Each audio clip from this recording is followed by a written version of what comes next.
El día de hoy vamos a hablar acerca del examen físico del aparato respiratorio.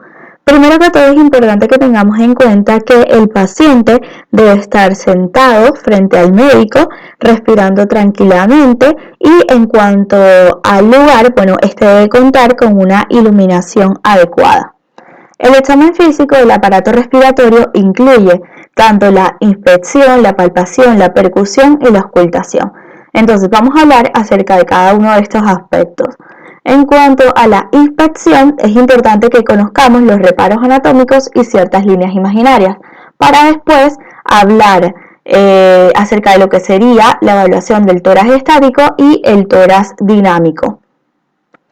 En cuanto a los reparos anatómicos, estos incluyen tanto las clavículas, el esternón, las mamilas, las escápulas y la apófisis espinosa de la séptima vértebra cervical. En cuanto a la clavícula es un hueso que tiene una longitud considerable, tiene forma de S itálica y va a estar situado en la parte anterosuperior del tórax y junto con la escápula forman la cintura escapular. El esternón es importante saber que es un hueso del tórax, es un hueso plano, impar, central y simétrico. Está formado por tres partes que son el manubrio, el cuerpo y el apéndice sifoide o la apófisis sifoide, que es lo mismo, se puede llamar de cualquiera de las dos formas. Acá de verde, esto que está coloreado de verde es el manubrio, esto que está coloreado de azul es el cuerpo y esto que está coloreado de naranja es la apófisis sifoides. En cuanto a la horquilla, esta es una concavidad que podemos decir que se encuentra en la línea media del esternón y también podemos decir que se encuentra en la parte superior del manubrio. El ángulo de Lewis es el punto de unión entre el manubrio y el cuerpo del esternón. Este ángulo de Lewis es importante, ¿por qué? Porque se usa de referencia cuando se quieren contar o cuando queremos contar lo que serían los espacios intercostales.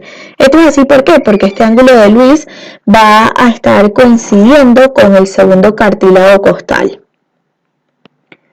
El apéndice sifoide es el elemento más pequeño del esternón y se encuentra en su extremo inferior.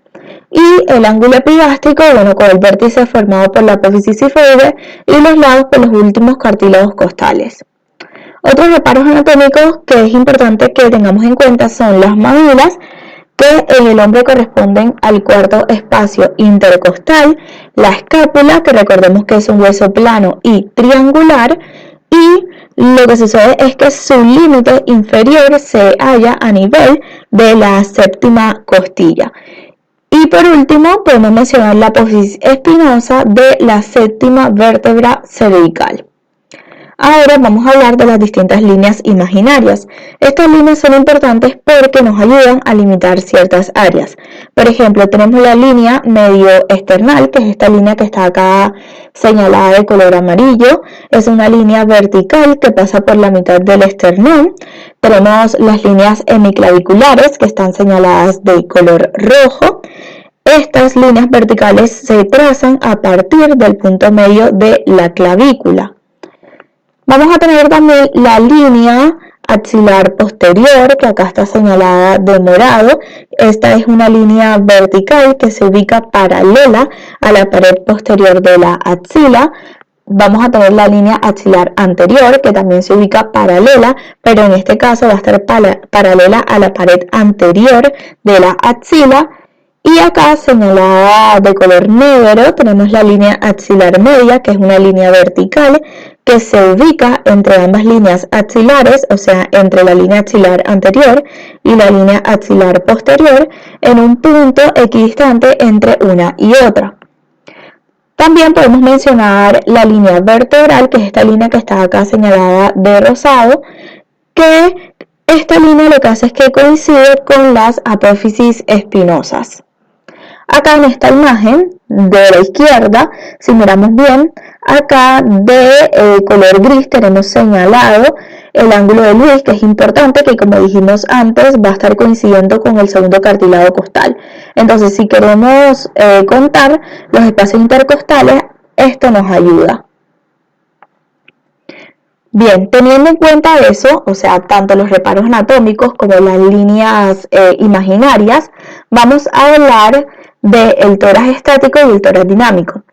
Ya sabemos que la inspección va a incluir también la evaluación del tórax estático y el tórax dinámico, como mencioné anteriormente. En cuanto al tórax estático, lo que hace es que evalúa el tipo de tórax y la presencia de ahogamientos y depresiones. Si vamos a evaluar el tipo de tórax en nuestro paciente, obviamente debemos conocer que existen distintos tipos de tórax. Acá, en esta imagen, esto representa un tórax normal.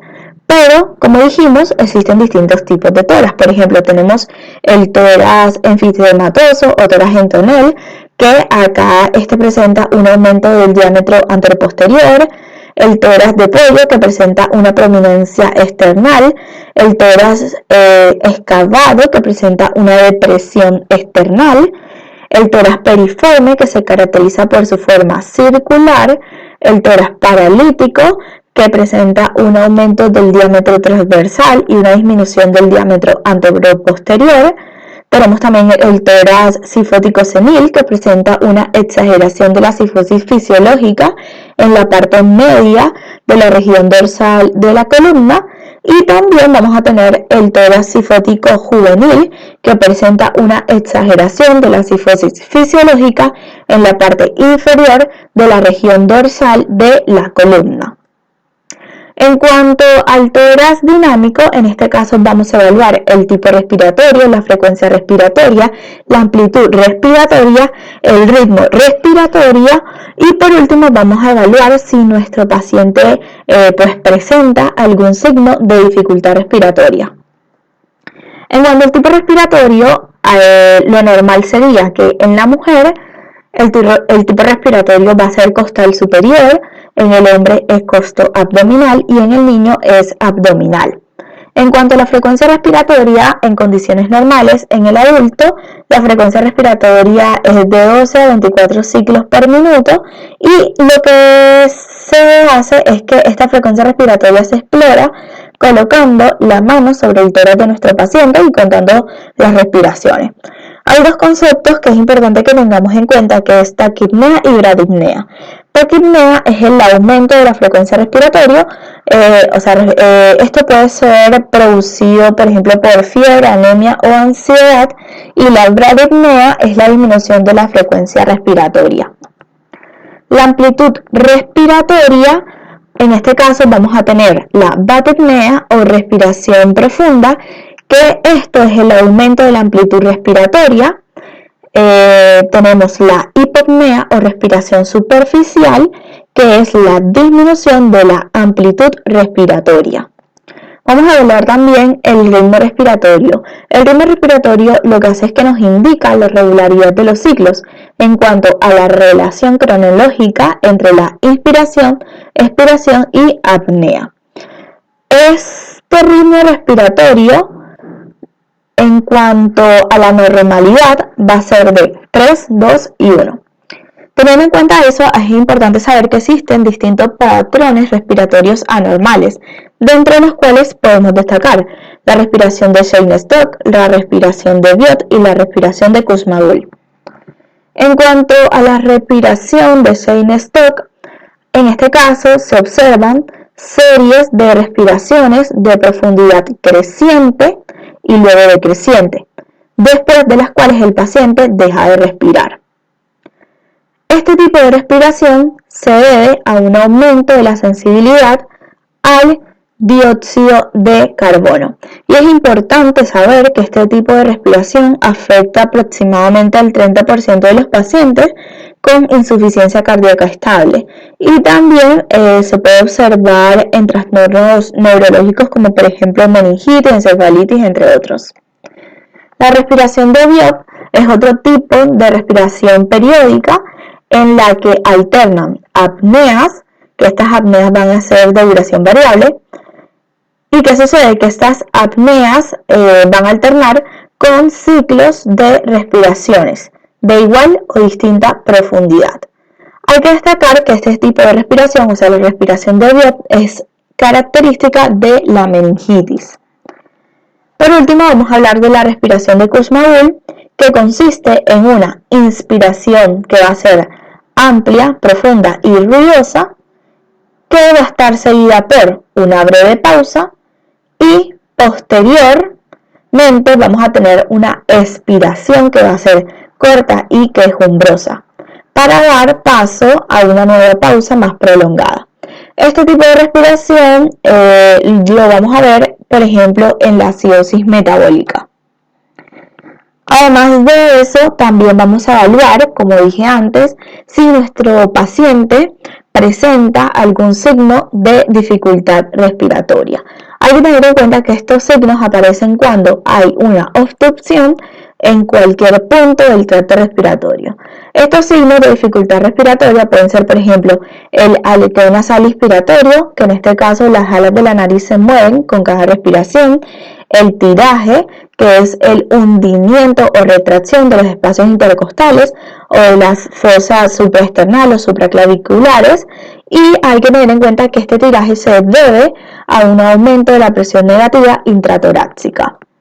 También tenemos la utilización de la musculatura accesoria, que en este caso sería si el paciente pues utiliza los músculos accesorios de la respiración, que sería por ejemplo el músculo esternocleidomastoideo, trapecios intercostales, y también vamos a tener la respiración en balancín, que esta consiste en el hecho de que durante la inspiración el abdomen se deprime. Bien, ahora vamos a hablar de la palpación. La palpación incluye la evaluación de la elasticidad, la evaluación de la expansión torácica y la evaluación de las vibraciones vocales.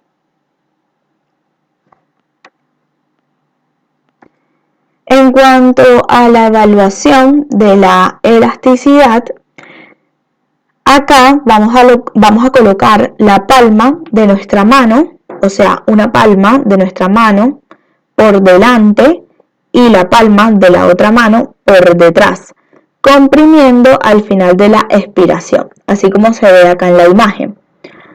Hay que tener en cuenta que la disminución de la elasticidad puede verse, por ejemplo, alteraciones que pueden estar ya sea en la caja torácica o en el contenido de la caja torácica.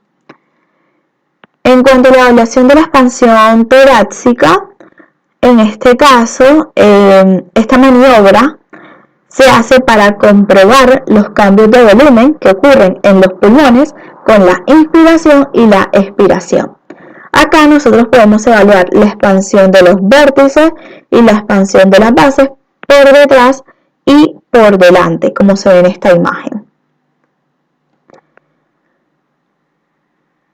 Por ejemplo, si nosotros vamos a evaluar la expansión de las bases por detrás, colocamos los dedos pulgares a nivel de la 10ª vértebra dorsal y el resto de la mano la apoyamos sobre la parrilla costal. Entonces debemos observar la apertura de ese ángulo que se formó. Obviamente esa apertura va a ocurrir con los movimientos respiratorios y también debemos observar la simetría de ese movimiento, o sea, de la apertura de ese ángulo que formamos. Ahora, en caso de que queramos evaluar la expansión de las bases por delante, acá obviamente se realiza la misma maniobra, pero vamos a colocar los pulgares en el ángulo epigástrico. Se pueden presentar ciertas alteraciones de la expansión torácica y esas alteraciones pueden ser, por ejemplo, bilateral, unilateral o localizada. La bilateral, bueno, en este caso la causa más frecuente es el enfisema pulmonar. En cuanto a la unilateral, este tipo de alteración puede verse, por ejemplo, en la telectasia o en un derrame pleural masivo o en un neumotórax total. Y también tenemos que una alteración de la expansión torácica puede ser localizada, que en este caso vamos a tener que la disminución de la expansión se limita a una región del tórax. Y esto, bueno, es el hallazgo más frecuente. Y un ejemplo, en este caso, va a ser la tuberculosis. Bueno, y ahora vamos a evaluar las vibraciones vocales. Bien, en cuanto a la evaluación de las vibraciones vocales, nosotros tenemos que tener en cuenta que las vibraciones que se producen por la articulación de la palabra, estas van a ser transmitidas por la pared torácica, por el tejido broncopulmonar. Entonces, ¿qué sucede? Que estas vibraciones van a percibirse a nivel de la pared torácica. Entonces, ¿qué sucede? Que nosotros debemos evaluar su presencia y compararlas en ambos campos pulmonares. Normalmente son más intensas en la pared anterior del tórax, donde los bronquios están más lejos de la pared. Entonces, hay que tener en cuenta que para evaluar estas vibraciones vocales, nosotros vamos a poner toda, o sea, la palma de nuestra mano sobre la pared posterior del tórax, primero, siguiendo pues la línea interescapulovertebral. Después que evaluamos la pared posterior, vamos a evaluar la pared anterior del tórax y en este caso vamos a seguir la línea hemiclavicular. Mientras que nosotros apoyamos nuestra mano, el paciente debe decir 33. Es importante tener en cuenta que si queremos evaluar los límites pulmonares inferiores, en este caso se va a utilizar el borde cubital de la mano, como se observa acá en la imagen. Cabe resaltar que estas vibraciones vocales pueden estar aumentadas, disminuidas o abolidas. Van a estar aumentadas cuando hay cualquier cosa, o sea, cualquier elemento que lo que haga es que acerque el parénquima pulmonar. Podemos encontrar estas vibraciones vocales disminuidas ante la presencia de cualquier cosa que lo que haga sea que aleje el parénquima pulmonar, y estas pueden estar abolidas cuando las mismas condiciones fisiopatológicas que generan esa disminución de las vibraciones vocales actúan en un grado mayor. Ahora vamos a hablar de la percusión. En cuanto a la percusión, obviamente en este caso vamos a utilizar el dedo plexímetro y el dedo percutor. La percusión del tórax produce sonidos que van a ser audibles y vibraciones que van a ser palpables. Que esta percusión hay que tener en cuenta que nos sirve para comprobar la sonoridad pulmonar normal y compararla con la del lado opuesto, y también para determinar los niveles de las bases pulmonares.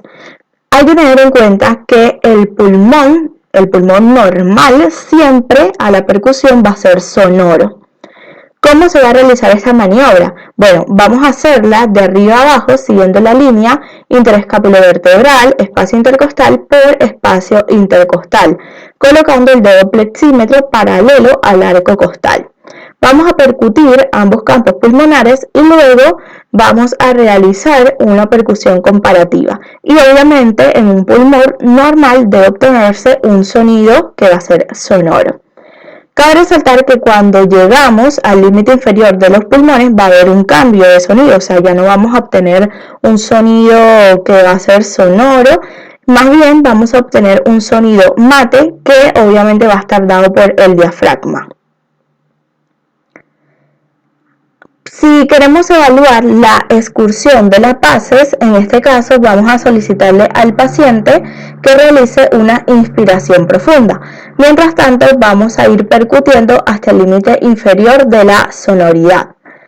Cabe resaltar que la sonoridad normalmente llega hasta la 12ª vértebra dorsal. Cuando nosotros percutimos el hemitórax izquierdo, nosotros vamos a encontrar la submatidez cardíaca. Y cuando percutimos el hemitórax derecho, vamos a encontrar la sonoridad pulmonar, después vamos a encontrar la submatidez, que esta va a estar producida por el pulmón y el hígado, y si seguimos hacia abajo, vamos a encontrar la matidez hepática. Vamos a recordar los distintos sonidos que podemos obtener a la percusión del tórax. Estos sonidos son tres, que son sonoridad, matidez y timpanismo. La sonoridad es un sonido que tiene una intensidad fuerte, un tono bajo y una duración prolongada. Y lo vamos a obtener cuando percutimos el pulmón aireado. En cuanto a la matidez, esta matidez va a ser un sonido que tiene escasa intensidad, tiene un tono alto y tiene una duración breve. Este se obtiene cuando percutimos sobre el pulmón privado totalmente de aire. Esto puede suceder, por ejemplo, en la neumonía o en la atelectasia. Y por último, tenemos el timpanismo. El timpanismo se percibe percutiendo sobre órganos de contenido solo aéreo, y hay que tener en cuenta que este timpanismo va a ser un sonido que es musical, que tiene una intensidad superior a los otros dos sonidos, tiene una duración máxima y tonalidad intermedia entre el mate y el sonoro. También podemos obtener otros dos sonidos que son la submatidez y la hipersonoridad. La submatidez es una variación del sonido mate, pero este tiene mayor sonoridad y un tono más grave. Se encuentra en zonas del pulmón que tienen una menor aireación que la necesaria para producir sonoridad. Un ejemplo de esto es la submatidez hepática. Ahora, en cuanto a la hipersonoridad, esta es una variedad de la sonoridad. Va a ser un sonido más fuerte y más grave y de mayor duración, y se encuentra en pulmones hiperaireados, como por ejemplo en el enfisema y crisis de asma, y también en el neumotórax. Ahora vamos a hablar de la auscultación. Acá es importante que tengamos en cuenta que el paciente debe estar sentado con los brazos cruzados hacia adelante para separar los omóplatos, y luego el paciente debe levantar los brazos para poder auscultar las axilas. Posteriormente vamos a auscultar la pared anterior del tórax. Es importante que le digamos al paciente que respire con la boca abierta, con más profundidad y con mayor frecuencia. Y a medida que realizamos el acto auscultatorio, podemos irle indicando a nuestro paciente, pues si es necesario, que respire, por ejemplo, con más profundidad o con mayor o menor rapidez. También podemos decirle que tosa o que diga letras como I, y también pues palabras como 33. Cuando nosotros auscultamos podemos encontrar los ruidos normales, pero también podemos encontrar una serie de ruidos agregados. En cuanto a los ruidos normales, estos son tres. Podemos encontrar la respiración laringotraqueal, el murmullo vesicular y la respiración broncovesicular. En cuanto a la respiración laringotraqueal, es un sonido que es producido por todas esas turbulencias que se generan cuando el aire pasa a través de la vía aérea alta. Este es un sonido que va a ser soplante y de tonalidad elevada. Y podemos auscultarlo en la inspiración y en la expiración. Es fácil de reconocer este sonido si nosotros, por ejemplo, colocamos el estetoscopio sobre la tráquea en la cara anterior del cuello, y también podemos percibir este sonido en el dorso sobre la columna cervical. En cuanto al murmullo vesicular, este sonido es el resultado de la suma de los ruidos que se producen cuando el aire es aspirado por los alvéolos. ¿Qué pasa? Que cuando el aire es aspirado por los alvéolos, obviamente estos alvéolos se distienden, y obviamente esto sucede en la inspiración. Este es un sonido que es suave y de tonalidad baja, y obviamente va a predominar en la inspiración. ¿Dónde lo podemos auscultar? Bueno, sobre la cara anterior, en los dos primeros espacios intercostales, también en las regiones axilares y en las infraescapulares. Por último tenemos otro sonido que es la respiración broncovesicular. Este sonido representa la superposición de los dos sonidos anteriores, o sea, de la respiración laringotraqueal y del murmullo vesicular. Este sonido tiene una intensidad que es intermedia, y su fase expiratoria es más larga y más intensa. ¿Dónde podemos auscultar esta respiración broncovesicular? Bueno, en la región infraescapular derecha, también sobre el manubrio esternal, y en las articulaciones esternoclaviculares y en la región intraescapular en el espacio, especialmente en el lado derecho. Eso es importante tenerlo en cuenta. Luego podemos encontrar también los ruidos agregados. Estos ruidos agregados se pueden dividir en 3 grupos, que son sibilancias y roncus, estertores y frote pleural. Hay que tener en cuenta que estos ruidos agregados no se auscultan en condiciones fisiológicas. Más bien, estos ruidos agregados son la expresión de patología de las diferentes estructuras del pulmón o de las pleuras. Bueno, vamos a hablar primero de las sibilancias y roncus. Estos también se denominan wheezes en la literatura en inglés y también, se pueden llamar estertores secos o continuos. Estos van a ser sonidos musicales continuos, son sonidos que están asociados con la obstrucción bronquial por secreciones espesas, también van a estar asociados a espasmos de la musculatura bronquial o también pueden estar asociados a edema de la mucosa. Estos sonidos van a ser característicos en el asma y en la bronquitis crónica. Se deben a la vibración de las paredes de las vías aéreas estrechas y hay que tener en cuenta que los sonidos de tono más alto lo que hacen es que nos indican mayor obstrucción y mayor tensión de la pared que vibra. Cabe resaltar que estos sonidos se auscultan predominantemente en la expiración. ¿Por qué? Porque en la expiración lo que sucede es que la vía aérea se estrecha hasta alcanzar el punto en el que comienza a generarse el ruido. Por eso es que se ausculta predominantemente en la expiración. Pero también puede escucharse en ambas fases respiratorias, o sea, tanto en inspiración y expiración, pero predomina en la expiración.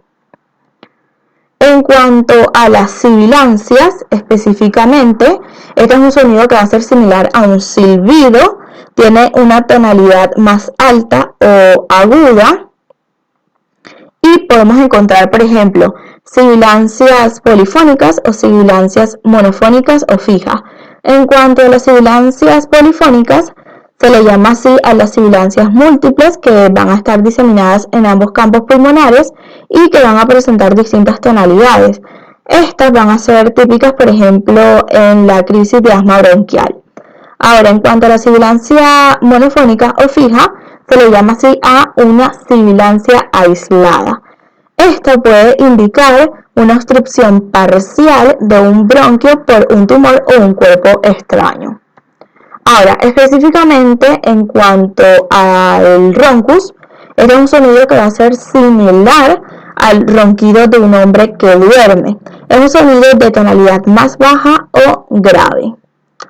Podemos hablar también del cornaje y el estridor. El cornaje es una variedad del roncus, es un sonido intenso de tonalidad áspera y también cabe resaltar que es audible a distancia, se ausculta en inspiración y expiración y este sonido indica una estenosis laringea o traqueal. En cuanto al estridor, este es un sonido similar, es un sonido de tonalidad más alta, es inspiratorio, indica obstrucción de la vía aérea superior y cabe resaltar que está acompañado por tiraje. Es importante recordar que este sonido suele percibirse en niños con obstrucción laringea. Ahora, en cuanto a los estertores, estos también se denominan crackles en la literatura en inglés, pero también se pueden llamar rales o estertores húmedos en distintas literaturas. Entonces, estos sonidos, que son los estertores, es un sonido que va a ser sobre todo inspiratorio. Es un sonido que se debe a la presencia de secreciones en los bronquios o al colapso y apertura alveolar. Estos estertores se pueden dividir en 2 grupos, que son los estertores húmedos, mucosos o de burbuja y los estertores crepitantes. En cuanto a los estreptores húmedos, mucosos o de burbuja, hay literaturas que nombran a estos estreptores subcrepitantes. Bueno, son lo mismo. Entonces, estos estreptores húmedos se originan en bronquios de diferentes tamaños que van a estar ocupados por secreciones. Estos lo que hacen es que semejan el sonido que se produce cuando se sopla a través de una bombilla en un vaso de agua. Se ausculta tanto en inspiración y expiración. Cabe resaltar que modifican con la tos y son característicos pues, en la bronquitis y en las bronquiectasias. Ahora, en cuanto a los estreptores crepitantes, estos se originan en los alvéolos por el despegamiento alveolar. Estos estreptores crepitantes semejan al sonido que se produce cuando se frota un mechón de cabello entre los dedos frente al oído. Cabe resaltar que se auscultan al final de la inspiración y cabe resaltar también que estos no modifican con la tos y son característicos en la neumonía y también pues en la insuficiencia cardíaca. Por último vamos a hablar del frote pleural. Este frote pleural es un sonido que se produce por el roce de las superficies pleurales inflamadas, obviamente durante las respiraciones. Nosotros podemos simular este sonido cuando apoyamos una mano plana sobre la oreja y si frotamos su cara dorsal, o sea la cara dorsal de la mano, con la yema de los dedos de la otra mano. Cabe resaltar que este frote pleural se ausculta en inspiración y expiración, pero predomina en la inspiración. No modifica con la tos y es un sonido que es característico de las pleuritis agudas, en la que suele estar acompañado por dolor y también pues, lo podemos encontrar en la infiltración pleural neoplásica. Es importante saber cómo informamos lo que sería la auscultación de un pulmón normal. Entonces, si nos preguntan cómo es un pulmón normal a la auscultación, nosotros vamos a decir buena entrada bilateral de aire, con murmullo vesicular conservado, sin ruidos agregados. Eso es importantísimo tenerlo en cuenta. Bien, esto ha sido todo por el video. Espero que les haya gustado, les haya sido de utilidad. No olviden suscribirse, darle like y compartir.